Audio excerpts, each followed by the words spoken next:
Hey dolls! Welcome back to your Royal BFF, the People's Duchess. Thank you so much for joining me today. As ever, back to work, back to the grind. I hope you guys are nice and refreshed from your long holiday. I know I am. Got all my cleaning done and feeling quite squeaky indeed. Meghan's Instagram is also giving me life right now. She released pictures of the littles behind the scenes for her show With Love Meghan, which is so cute, you guys. I cannot even with these images.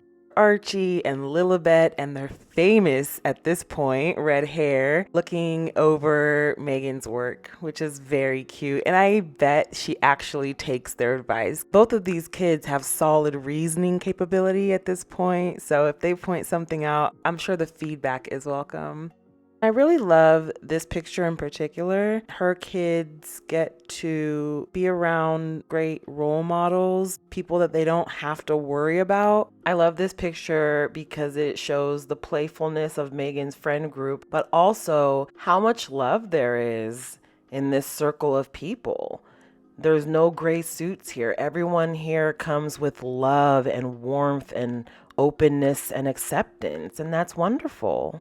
And not to mention, they're being set up for a very bright future with some very powerful people. I think a lot of the issues the royals have is the fact that they don't see people as people. They only see the heirs as human beings. Everyone else is an expendable object. The consort wives, the consort husbands, the wives of anyone who is not a senior member, any woman in general, just so controlled. And I think that the main problem I've seen, having worked in family therapy, having been a child myself, are the expectations you place on children, whether it's the expectations of their success in their careers, whether it's implementing your philosophy, your religious or personal belief systems into those kids. A lot of the problems start when the child starts displaying their own personality and their own thoughts and their own beliefs that may counter yours. Parents tend to, meaning well, try to correct the kid into doing what they want them to do because, again, they mean well, they want well, but they are just implementing their own personal beliefs into a kid, and then that ends up being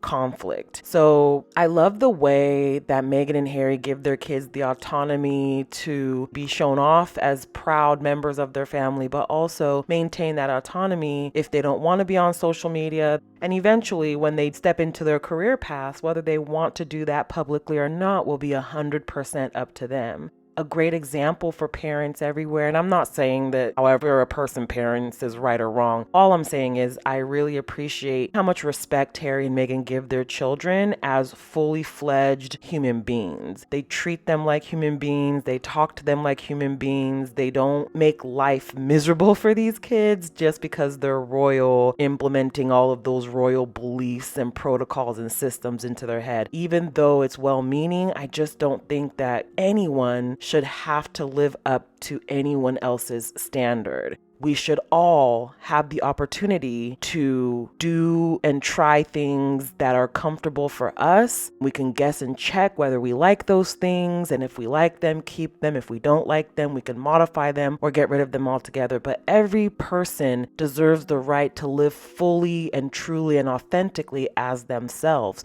free from any indoctrination of their parents or even society. So I'm definitely down. I'm down for this style of parenting. I love the updates that we're getting. I love how they keep the faces blurred. Critics be darned. You can see how that can get quite predatory very quickly, i.e. Northwest and Kim Kardashian out in Rome. So many comments about a 12-year-old child. Whether you love it or hate it, I mean, that's a 12-year-old child. So I can only imagine how difficult it must be to have to shoulder that negative feedback.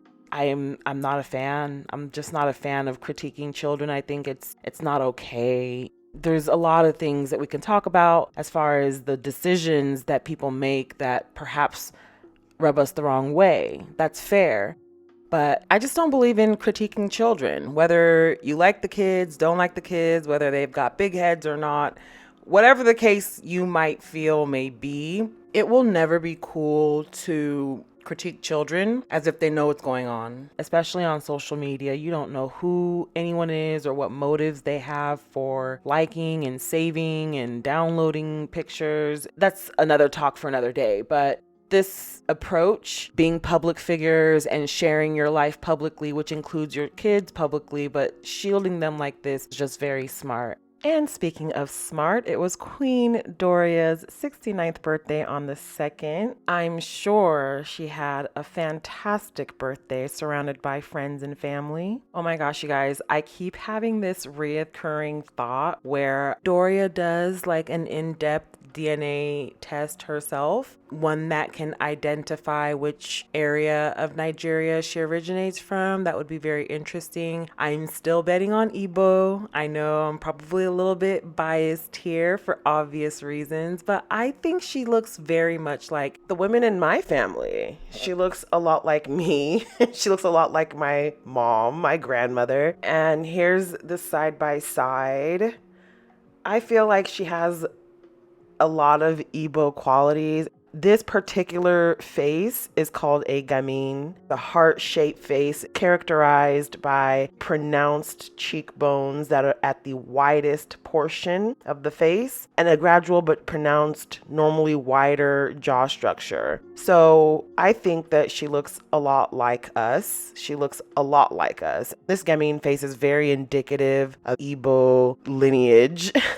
We can usually identify each other. If you're African, you know. You can spot someone from, let's say, Ethiopia, Eritrea, Somalia, Egypt, I mean, if you've spent time in Africa and you've been exposed to the various beautiful shades of Africa, you can normally clock someone's genetic T from a mile away. Like, you just know. I think the same way about Western Africans. I can spot like a Yoruba person from a mile away, an Igbo person from a mile away, an Hausa person from a mile away. Like, I know what I'm talking about and looking at. This is definitely an Igbo woman, and I'd be willing to bet the farm on that. Oh my God, wouldn't it be great if they sat down with that guy that did celebrity backgrounds and he did their genealogy? What if like Meghan gifted Doria the genealogy test for her birthday and they did like an episode out of that? It could be a standalone special with Netflix or for his show. I would totally tune in for that. Just to hear him say, oh yeah, you guys are definitely foundationally Igbo. In fact,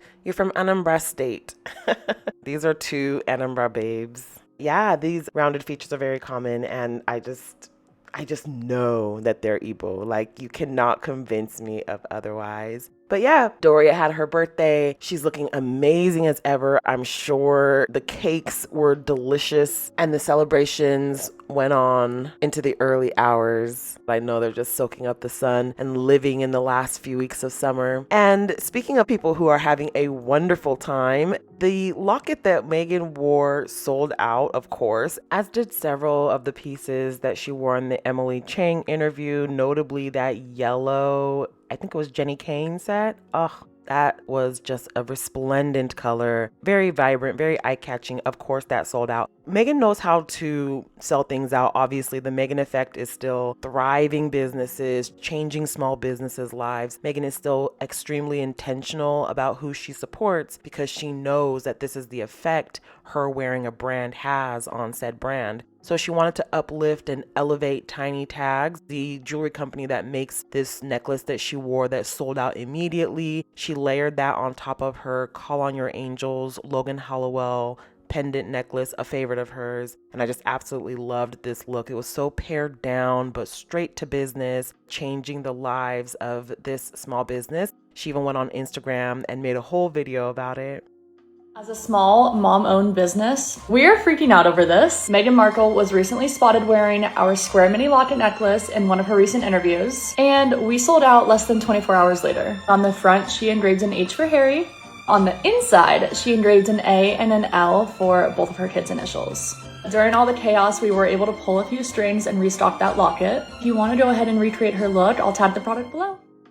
Yeah, I would be so thrilled if the Duchess of Sussex walked in someplace wearing my design. Ugh, that would just be the end all. Her or Beyonce, I would just absolutely have a conniption. Congratulations to Tiny Tags. If we do nothing else as a squad, we are going to buy those pieces in a hurry. So she's having a good time, as we all are. I know I am soaking up the last few weeks of summer here with Meghan's Instagram, providing the much needed fresh air and sunshine.